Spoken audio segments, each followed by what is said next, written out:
భద్రాద్రి కొత్తగూడెం జిల్లా లక్ష్మీదేవిపల్లిలో ఉన్న సాంఘిక సంక్షేమ రెసిడెన్షియల్ కళాశాల విద్యార్థుల చేత వెట్టి చాకిరీ చేయిస్తున్నారు. వారి చేత కొడవళ్లు పట్టించి హాస్టల్ ఆవరణలో ఉన్న చెట్లను నరికిస్తున్నారు. ప్రభుత్వం కఠినంగా వ్యవహరిస్తున్నప్పటికీ కింది స్థాయిలోని కళాశాలలు, పాఠశాలల్లో ఇలాంటి ఘటనలు పునరావృతమవుతున్నాయి. సిబ్బందితో కాకుండా పిల్లలతో పని చేయించడం విమర్శలకు తావిస్తుంది.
దీనిపై మరింత సమాచారం మా ప్రతినిధి శ్రీనివాసరావు ఫోన్లో అందిస్తారు. శ్రీనివాసరావు, చెప్పండి. Thank you Priya. గత 4 రోజులుగా భద్రాద్రి కొత్తగూడెం జిల్లా పాల్గొంటున్న కళాశాలలో ఏదైతే ఉందో పిల్లలతోటి అంటే పెన్నులు పుస్తకాలు పట్టాల్సినటువంటి విద్యార్థుల చేతులు ఆ యొక్క పాఠశాల గురుకుల హాస్టల్ సంబంధించినటువంటి ఉపాధ్యాయులు ఎవరైతే ఉన్నారో వారు కత్తులు, గొడ్డలు, పొడవళ్ళు ఇచ్చేసి చేతులకు ఇచ్చేసి ఆ యొక్క కళాశాలలో చుట్టూ పెరిగిన చెత్తను కొట్టించి ఆ యొక్క శుభ్రం చేయించడం జరిగింది. ఈ తంతు గత 4 రోజులుగా జరుగుతున్నటువంటి విషయాన్ని మనం గమనించి వాటిని వీడియో తీసిన తర్వాత ఆ యొక్క కళాశాల ప్రిన్సిపాల్ ను వివరణ కోరగా విద్యార్థులతోటి ఆ యొక్క కళాశాల ఆవరణ శుభ్రం చేయించుకోవచ్చు, దానికి జీవో కూడా ఉందని చెప్పి మనకి తెలియజేయడం జరిగింది. ఈ విషయంపై ఆర్టీఓ ఎవరైతే ఉన్నారో ఆర్టీఓ తోటి మనం వివరణ కోరడం జరిగింది.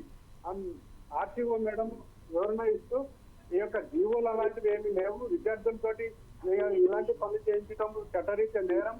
ఆ యొక్క కళాశాల ప్రిన్సిపల్ ఎవరైతే ఉన్నారో తనని పిలిపించుకొని ఎవరన్నా కోరతానని చెప్పేసి కూడా తెలియజేయడం జరిగింది. Priya, thank you Srinivasarao.